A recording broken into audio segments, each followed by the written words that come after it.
Welcome to the Shreveport Connection with Tommy. This video is on your Monday Night Raw results. Happy birthday goes to Charmel Sullivan Huffman, turned 45 years old. She was born November 2nd, 1970. She's the wife of Booker T, if you didn't know that. And they have two children together, as Booker also has a child from a previous marriage. Charmel worked as Queen Charmel, Paisley, and Storm. WWE wrestler Darren Young, real name Fred Rosser Jr., turned 32. He was born November 2nd, 1983. Young made history by becoming the first openly gay active member of the WWE roster. However, Stephanie McMahon later stated that his character is not gay, whatever that means. Cliff Compton turned 36 years old. He was born November 2nd, 1979. Compton played the Domino character of the Deuce and Domino tag team in WWE. Fabulous Moolah, a.k.a. Mary Lillian Ellison, died on November 2nd, 2007 at the age of 84. Also was born on this date. My daughter turned 8. One-time GHC heavyweight champion Yoshinari Ogawa turned 49. And famed ring announcer Michael Buffer turned 71. Former tag team champion Billy Gunn turned 52 on November 1st. The great Bobby Heenan, a.k.a. real name Raymond Heenan, turned 71 on Sunday, November the 1st. He was born in 1944. Former WWE wrestler Tyler Rex, a.k.a. Gabriel Tuff, turned 37 on Sunday. He was born November 1st, 1978. Bret Hart sold his home in Hawaii for $705,000. According to LATimes.com, Hart was asking $725,000 when he listed the home back in May. Thanks to .net reader Patrick Peralta. Does this mean that Bret plans to live back in Canada full time? It's his life and he can live wherever he wants. But it just feels strange knowing the Hart legacy lives in Hawaii rather than Calgary.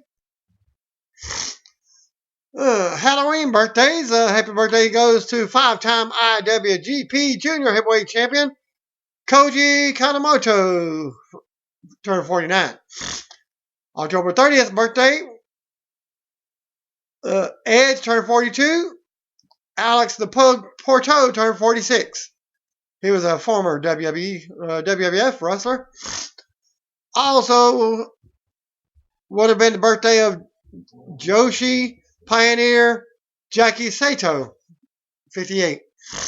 Randy Orton suffered a dislocated shoulder, is the update I got, and that will keep him sidelined for up to 6 months, possibly missing WrestleMania next year. Dr. Steve Dacchino addressed the injury in a statement published on WWE.com. Randy has suffered a dislocated shoulder, as the doctor said. He had chronic problems with his shoulder, and a recent MRI was done and found that he has a Bankert lesion in his shoulder, some stretched ligaments, and a partially torn rotator cuff. At this point, it's a matter of when he dislocated the shoulder again, and if not, surgery seems imminent, and recovery time for such a surgery would be 4 to 6 months. It's at least possible Orton could return for WrestleMania based on the timeline listed, though he would need to have the surgery soon and return on the short end of the recovery time. The website story still plays up the storyline possibility of Bray Wyatt being responsible for the injury, so that may be the direction that they go in once he returns, and possibly of their feud. Former WWE wrestler Aaron Aguilera, who wrestled as Jesus, will appear in a movie called Sinner's Bible. There is a crowdfunding page available at GoFundMe.com/Sinner's Bible. The film will be directed by Joseph Chastain and Gordon Cornell Lane, who has produced Emmy and Oscar-winning projects in the past, will be an executive producer. And the film is described as a drama with strong comedic elements. Do you want to know about Terrence Terrell's recent life-changing? check out this link. Pretty cool. I've seen it myself. Nikki Bella teased that she would be taking time off, but later appeared on Raw. So it appeared that she was not taking time off. Well, stay tuned for more news on your SmackDown video. But she tweeted the following and mentioned that she has injuries that are keeping her away. No word yet on when she will be back, but keep you posted. As though Nikki's boyfriend, John Cena, is also in the middle of a hiatus from WWE. As she comments, as my home for a while, injuries can only keep you down for a short little bit. Time to get stronger and stay fearless. Hashtag fearless Nikki. Two-Man Power Trip Wrestling Podcast with Larry Zybisco. Hosted by John and Chad. Interview available at tmptow.podomatic.com. Transition from wrestling to commentary. For me, it worked out great. I had a good 20-year career. By about 1992, I was thinking that I'd start settling into the broadcasting thing. It was a good time. I was lucky with a body that I didn't get hurt and didn't have any artificial parts. Didn't have any major surgeries, none of that stuff. It kept me alive with a new generation and gave me more publicity because I was on Monday Nitro. Then I was on some of the syndicated shows, so I had a lot of publicity with the new generation, and it was a great job. I worked out and kept myself in good shape and would golf a bunch. I was home so much with the wife will get sick of me. It was kind of like the perfect ending to a good 20-year career. Anybody who does that, it's almost like you've got this special gift of gab, or you're a full BS, because either you can do a good interview for a couple of minutes and weren't a good color guy, but for some reason I felt right at home. I had to soften my character up because for 20 years I was a big a-hole, and people believed I was an a-hole, and softened up the character to where everybody loved me. And then I was too old to hate, and then I was a legend when I went against the New World Order. The memories of Dusty Rhodes and Dusty's turn to join the NWO, they came to me, and it was up to me whether it went that way or not. I knew it would make Dusty happy, and me and Bischoff and Hall were two of the biggest buy rates that they ever did, and definitely was a cherry on the cake when everything settled. It was a one-time deal, but I remember Dusty dropping that elbow on me and landed on all his weight with that elbow. He dropped it in the Scott Hall match as he laughed. Me and Dusty had a good relationship, especially when I could come down and do stuff for the Crockett's and TBS, and Dusty always treated me right. He always recognized the talent. The last time I saw Dusty, the poor guy, he didn't look too good. He looked pretty gray. The last time I saw Dusty, right before he died, I got the weird feeling that something was going to happen, and I would wind up like him. I realized after he died that since Dusty was so involved with the Performance Center, that now, unfortunately, the Performance Center lost a lot of knowledge when Dusty passed.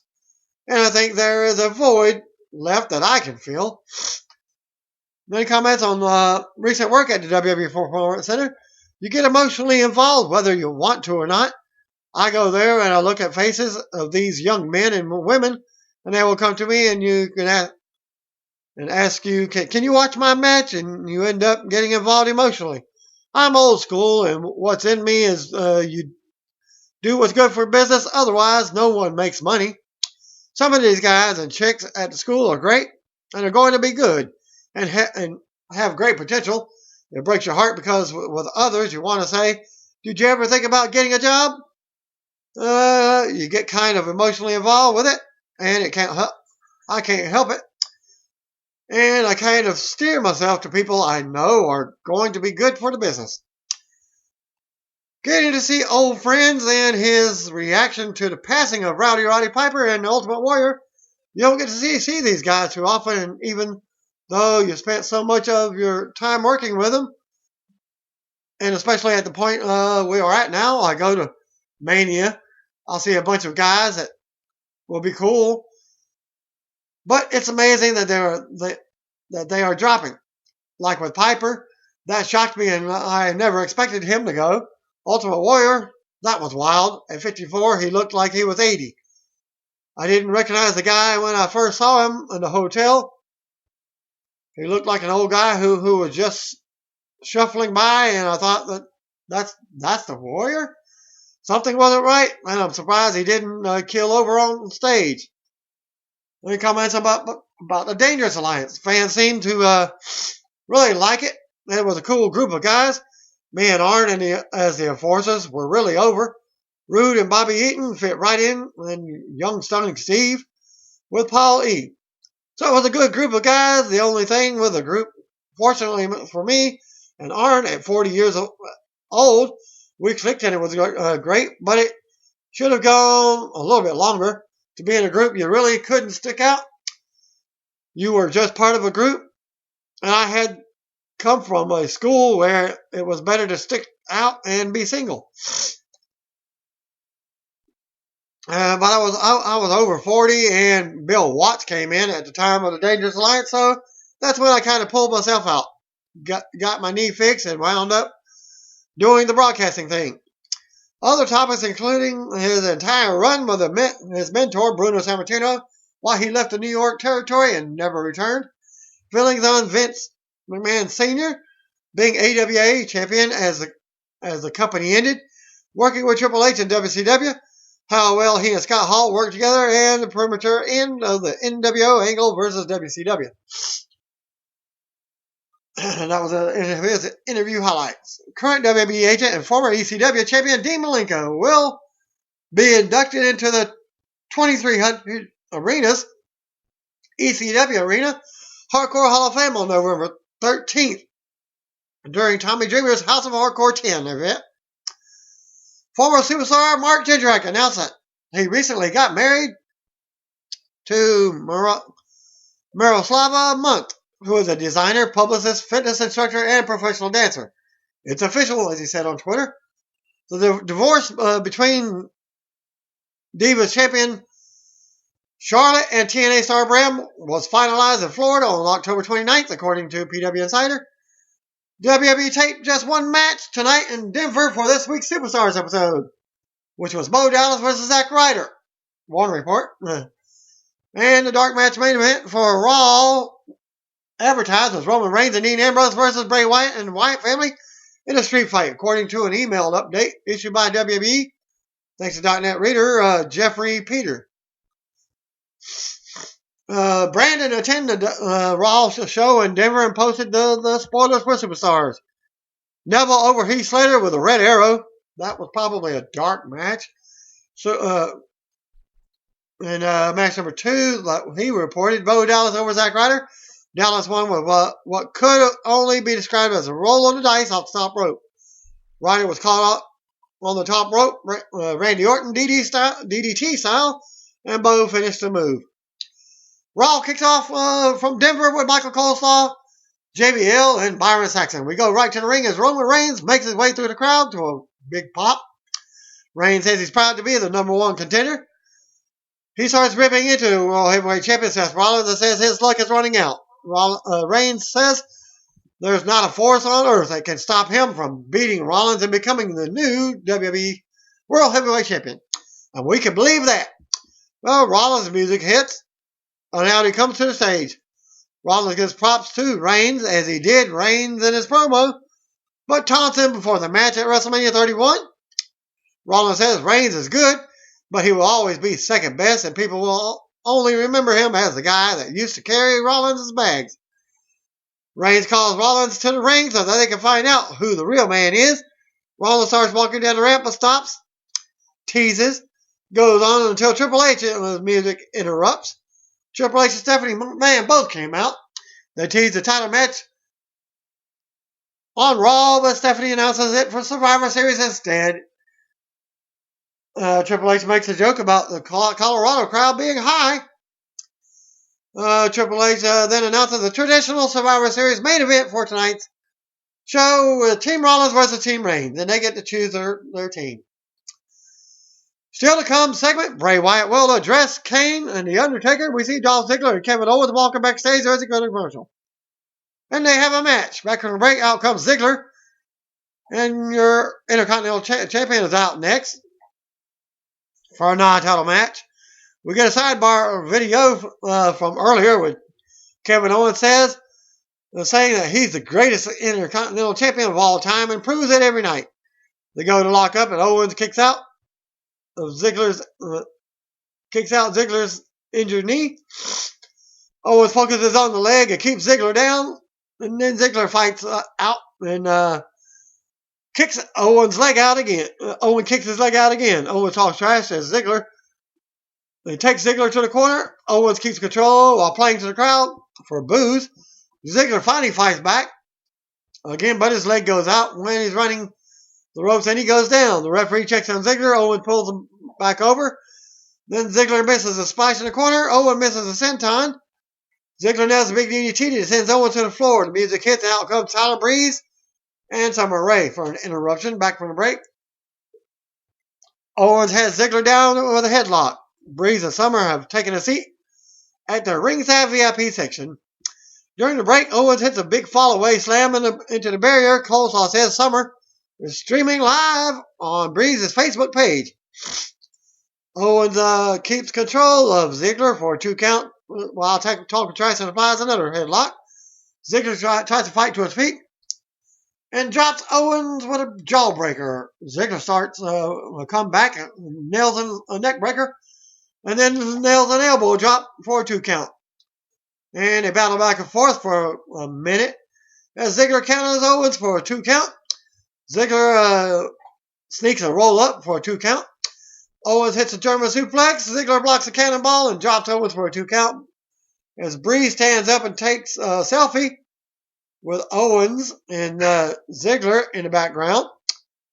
Ziggler is distracted by this, and which leads to the finish with Owens hitting the pop-up powerbomb for the win. After the match, Owens raises his title as we go to replays. Owens leaves as Ziggler is still on his back. As Breeze comes into the ring, Breeze poses over Ziggler for a selfie and streams it on the big screen. Ziggler reaches up with a big right hand. Ziggler gets up, turns around to a beauty shot from Breeze. Summer comes in the ring and poses over Ziggler for a selfie. Then the announcers hype Survivor Series and 25 years of The Undertaker. We get a video of Survivor Series 1987. Still to come segment. Tonight's 5 versus 5 main event. Back to commercial. Back from the break, Kevin Owens is walking backstage. Seth Rollins approaches and gives him props on the win. Owens wants to know where this is going. Rollins proposes that they have a champion versus champion match at WrestleMania 32. Owens likes that sound of that. He says he's in for Team Rollins tonight, but Rollins owes him one. We get a look back at Paige turning on Becky Lynch and Divas champion Charlotte last week. Still to come segment, Paige versus Becky versus Brie versus Sasha in the number 1 contender fatal 4-way. Renee Young is backstage with Becky Lynch, who says Paige is the only B in Team PCB. Becky can't wait to get her hands on Paige tonight, calling her an arrogant backstabber. Renee brings up how Becky will have to face her friend if she wins, and Brie Bella interrupts. She calls Becky Charlotte's wacky sidekick. Becky knocks Brie for being Nikki's doormat assistant. Brie walks off, and Becky marks out with Renee. And we get Cesaro versus Miz next, and we go to ring. Out comes Cesaro, and we see the Cesaro section signs in the crowd as we go to commercial. Back from the break, and out comes the Miz. We see Stardust and the Ascension sitting in the crowd at ringside to taunt Cesaro. They lock up and trade holds, with Cesaro getting a big pop for his impressive secrets. Fans chant for Cesaro. He catches Miz in a tilt-the-world backbreaker and cranks up the uppercut train. Miz has to roll to the floor for a breather. He catches Cesaro and pulls him into the ring post on the apron. Miz drops Cesaro over the barrier now as Miz brings him back in the ring and kicks Cesaro in the face for a 2 count. Cesaro fights to his feet from a headlock. Miz sends him back to the corner and hits a running clothesline. Fans boo as Miz goes to the top for an axe handle. Miz shows off as the fans boo. Cesaro blocks the skull-crushing finale and slams Miz. Cesaro with a lengthy Cesaro swing, at least 25 reps. According to Michael Cole, he applies a sharpshooter for the win. Cesaro celebrates after the match and stands up in the corner to stare out at Stardust and the Ascension. Still to come segment, Bray Wyatt will speak. Match commercial. Back from the break, we see a stills from last week's Raw where the Wyatt family carried Kane away. We go to the ring. Out comes Bray Wyatt with Luke Harper, Eric Rowan, and Braun Strowman. Wyatt said tonight is a special night. He wants to give everyone here and everyone around the world something they will never forget. Wyatt is going to give everyone something truly special tonight. He says we've seen him and his brothers carry out the rotting corpse of The Undertaker and the scorched body of Kane as the fans boo. Wyatt says that they never wanted their bodies because a body is temporary, disposable, and completely useless after a while. Wyatt says a soul lives forever unless the soul is consumed by a high power. And the what treatment starts from the crowd. Wyatt says he has become the higher power. Wyatt announces that the Wyatt family has successfully harvested the souls of the Demon Kane and The Undertaker. He says that power is now surging through his veins and it feels really good. Wyatt summons the thunder and lightning as the arena and the ring light up. Sounds of thunder and the lightning striking. On the stage, Wyatt goes and drops to one knee like The Undertaker, and a bunch of pyro goes off on the stage. And Wyatt laughs and others stand behind him. We fade to a video looking back at Kane and The Undertaker's careers. We come back and Wyatt is still laughing. He yells out, "Follow the buzzards," as we go to commercial. Back from the commercial, Coleslaw is hyping tonight's Divas Fatal 4-Way match. JBL plugged the Team Rollins versus Team Reigns main event. Lucha Dragons versus King Barrett and Sheamus. Well, up next, Sin Cara and Kalisto was out first. Coleslaw leads us to a video package on the 2. We come back and in comes King Barrett and his partner Sheamus without next. Individual entrances. Kalisto starts off with Sheamus. Sheamus mushes him and shoves him to the mat to start the match.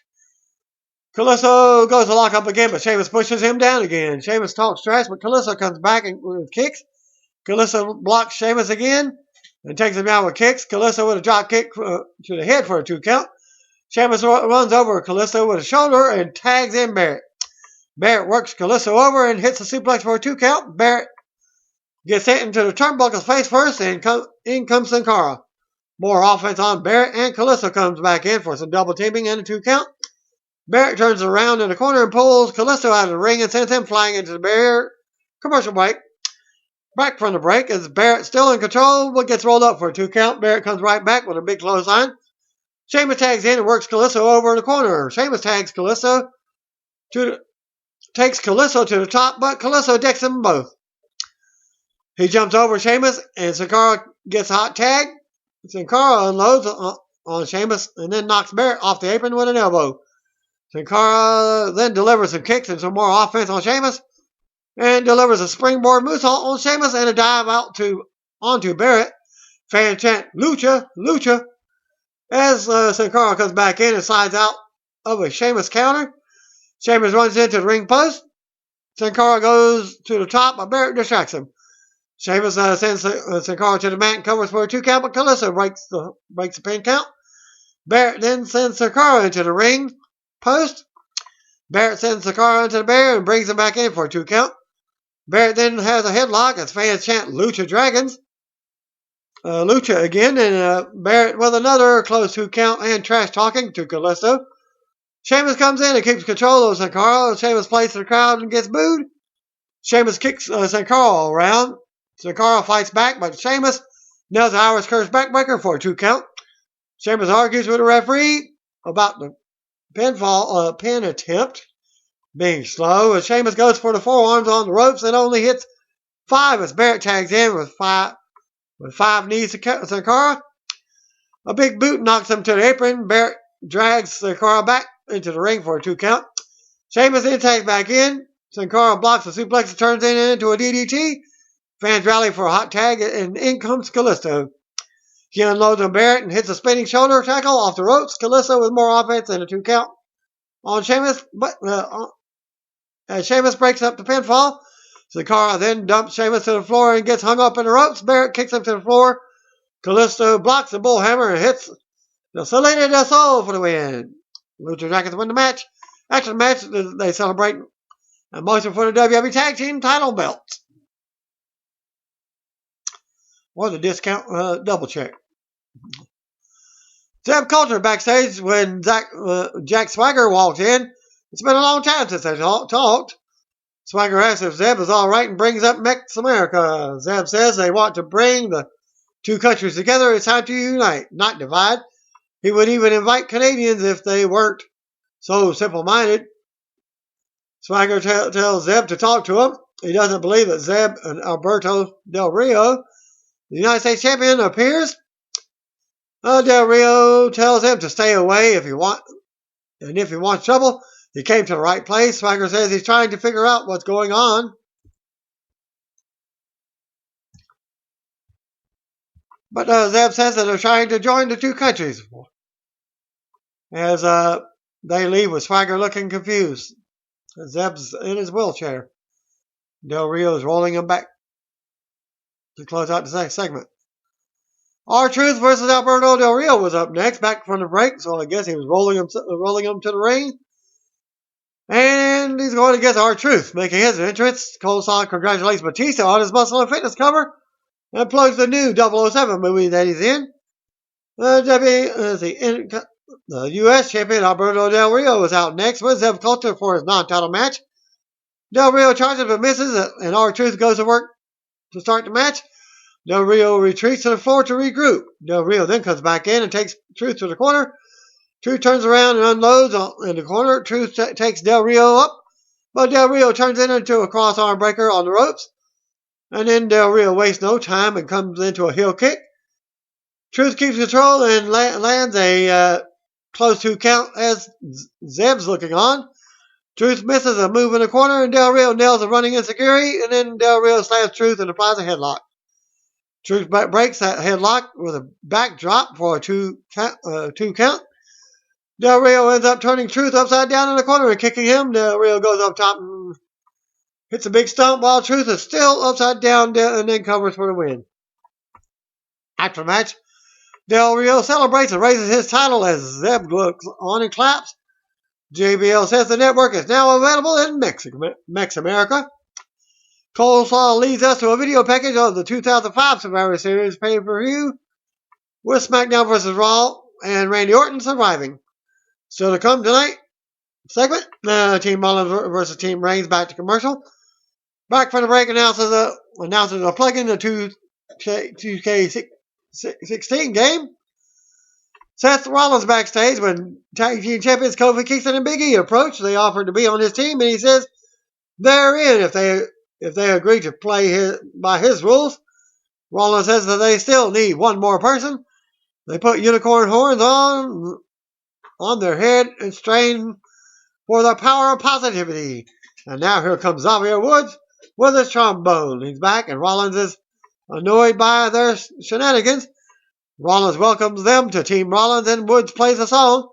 Rollins gets in on it and dances with them, but stops and gets serious again before walking off. JoJo approaches Sasha Banks backstage and asks her if she has anxiety about tonight's Fatal 4-Way. As Sasha mocks her, JoJo asks about pressure to deliver tonight. Sasha says the other divas will learn she's the boss around here and she's coming for Charlotte and the title. And your match is up next. Sasha Banks versus Paige versus Brie versus Becky. First out was Becky. Commercial break. Then Sasha. Then Brie. And then Paige finally. Paige watches from the corner as the other three go at it to start the match. Becky drops kicks Brie and Sasha. Paige runs over, but Becky slams her and mounts her. Becky unloads on Paige. Sasha and Becky go at it. Becky works on Sasha's arm, but Sasha slams her. Brie runs over, but Sasha sends her to the corner and shows off for a pop. Becky counters Sasha and rolls her for a pair of 2 counts. Becky with a backslide for a 2. Becky catches a kick and takes Sasha down for another pin attempt. Becky with 3 leg drops and another 2 count on Sasha. Brie comes off the top with a missile drop kick on Becky and Sasha as the fans boo. Brie with a knee to Sasha's face, then Becky's face. Paige takes out Brie. Becky tackles Paige. Becky tackles Paige again as she got up and back out to the floor. Becky sends her into the barrier. Paige shoves Becky into the steps and screams as it shoves Sasha and Brie in the ring. Sasha with a knee in the corner for a 2 count. And they take a break and then a commercial break. And then Brie is unloading on Paige for a 2 count. As Becky breaks up the pinfall, more back and forth for a minute. Becky gets up to the floor as Paige hits a running knee on Brie. Lots more back and forth until Paige gets the win to become the new #1 contender. After the match, Byron Saxton interviews Paige in the ring. She takes shots at all of her opponents and Baby Flair, as she says, she's confident she will beat Charlotte for the Divas title at Survivor Series. Coleslaw leads us to a video package of the 2014 Survivor Series with Dolph Ziggler surviving over Team Authority. Still to come, tonight's 5-on-5 match. Back from the break, Renee backstage with the Divas champion Charlotte. She says, it's obvious that Paige will do whatever it takes to win, but so will she. Charlotte goes on and says, every time someone says that she's there because of her dad, Ric Flair, she gets that much stronger and tries harder. She goes on and says she will prove she's earned the title. And then you get the traditional Survivor Series elimination match. New Day, all 3 members, Kevin Owens and Seth Rollins, versus Roman Reigns, the Usos, Ryback, and Dean Ambrose. We go to the ring. Out comes WWE Tag Team Champions, the New Day. Fans aren't having it, and Xavier Woods tells them to hush because we all know that they're going to talk anyways. Kofi and Big E also cut promos before we go to commercial. Back from the break, Intercontinental Champion Kevin Owens makes his way out. And then Heavyweight Champion and Team Captain Seth Rollins is out next as Eden announces the rules. Team Captain Roman Reigns was out next to the crowd. The Usos are out next as Jey Uso makes his return from injury. Ryback is out next, followed by Dean Ambrose. Xavier Woods gets pinned early on after Jey tagged in with a big splash. We go to commercial with Woods getting eliminated. And basically, he just stood there, took a move, and that was it. Back from the break, Rollins has control of Jey. Kofi tags in and unloads on him. Big E then tags in and keeps Jey down in the corner. Rollins joins in with a quick tags and stomps on Jey. Owens tags in, and Big E whips his cannonball into Jey. Owens stomps and covers for a 2 count. Jey finally catches Kofi coming off the top and tags in Jimmy. Jimmy unloads on Kofi and hits a Samoan drop. Jimmy with the Rikishi splash in the corner. Big E gets dumped in the corner. Usos run the ropes. Hits the dive out onto Kofi and Big E. Jimmy brings it back in the ring and goes up top. He hits the splash on Kofi for the pinfall, and Kofi's eliminated. Big E beats down on Jimmy, but Jey tags in and turns it around. Jey goes up top, but Owens interferes, and Big E nails a big ending on Jey for the pin. So he's eliminated. Jimmy comes in and super kicks Big E out of the ring. Jimmy runs the ropes when Owens comes in and catches Jimmy in a pop-up powerbomb for the pinfall, and Jimmy is eliminated.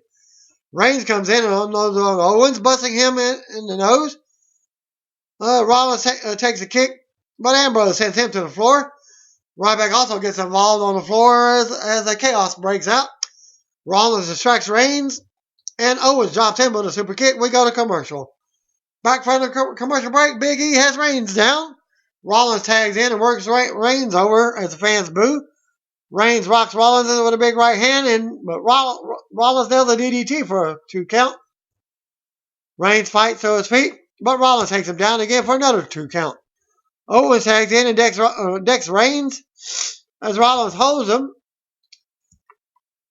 Owens drops Reigns with a clothesline and hits the running senton for a 2 count. Owens with several right hands. Owens talks trash and taunts Ambrose before back to work on Reigns. Rollins comes back in and they hit double suplexes on Reigns. Rollins with a running shot in the corner as Reigns drops to the mat. Rollins taunts Reigns and smacks him around. Reigns takes his punches and just stares back. Reigns fires back with a big right hand. Rollins knocks Ambrose off the apron but gets backdropped to the floor by Reigns. Fans chant Phoebe Moore for Ryback to get a tag. Ryback and Big E tag in at the same time. Ryback unloads and knocks Rollins down. Big E ends up slamming Ryback, but Ryback clotheslines him. Ambrose and Owens go at it on the floor. Rollins sends Ambrose into steel steps. Big E with a belly-to-belly on Ryback for a close 2 count. Ryback counters a big ending and hits Shell Shock for the pinfall, so Big E is eliminated. Rollins attacked from behind and hits Pedigree for a pinfall, so Ryback is eliminated. It's down to Reigns and Ambrose versus Rollins and Owens. So predictable. Rollins knocks Reigns off the apron into the barrier. Owens tosses Ambrose into another part of the barrier. Ambrose is brought back in, and he blocks the pedigree, but has nobody to tag. Reigns comes back to the apron, and is now ready for the tag. Ambrose calls to him, but Rollins runs and knocks Reigns off. Ambrose fights back and unloads on Rollins. Ambrose with a running bulldog. Ambrose goes up top, but Owens runs over, knocking him down. But Ambrose kicks him and nails the elbow drop on Rollins for a close 2 count. Ambrose deals with Owens, but turns around and kicks from Rollins for a 2 count as Roman breaks the pin attempt. Reigns attacks Rollins, but is backed out by the referee. Rollins then drops Ambrose on his face and tags in Owens. Owens drops Ambrose over his knee and mocks for fans chanting Ambrose's name. Owens taunts Reigns and continues to beat down on Ambrose. Owens keeps control of the match of Ambrose and talks trash. Rollins comes in and goes up top. He nails a big knee to Ambrose's face and covers for a 2 count. Owens tags in for some more offense on Ambrose. He finally fights back. Owens grabs him and Rollins tells him to hold Ambrose. Rollins wastes time talking trash as Ambrose fights them both off. Owens nails a super kick. Rollins comes off the top with a knee, but Ambrose moves and he hits Owens instead. Ambrose tosses Rollins to the floor. Hits dirty deeds on Owens for the pinfall. Owens is eliminated. Fans chant, "You sold out." And Rollins says he looks worried now. Reigns tags in and waits Rollins in the ring. Rollins tries to retreat, but Ambrose sends him back in the ring. Reigns unloads, but Rollins tries to escape again. Reigns stops him and beats him up at ringside. Reigns with a drive-by on the announce table. Reigns rolls Rollins back in and rams him into the corner for clotheslines as the fans clown along. Ambrose tags in and they go for a doomsday device, but Rollins hits Reigns with a thump to the eye. Rollins tries to leave, but Ambrose runs after him, catches him going up the ramp. Rollins hits him with a steel chair for disqualification. So winners by disqualification, Roman Reigns and Dean Ambrose. And Ryback and Uso. Well, it's elimination. After the bell, Rollins nails Reigns with a chair and Eden announces the winners. Rollins tosses Ambrose and hits Reigns with a chair again. Rollins rolls Reigns in and raises the chair as the fans boo. Rollins falls but gets caught with a Superman punch that sends him out of the ring. Fans boo some more as Rollins escaped up the ramp with his title belt. Reigns' music hit as he and Ambrose look on from the ring. And Raw goes off the air with Rollins clutching his title on the stage as Reigns stares him down. And that concludes my video and results for your Raw for this week. And if you didn't know, see one of my videos. And you better call me, bro, if you don't know. Peace.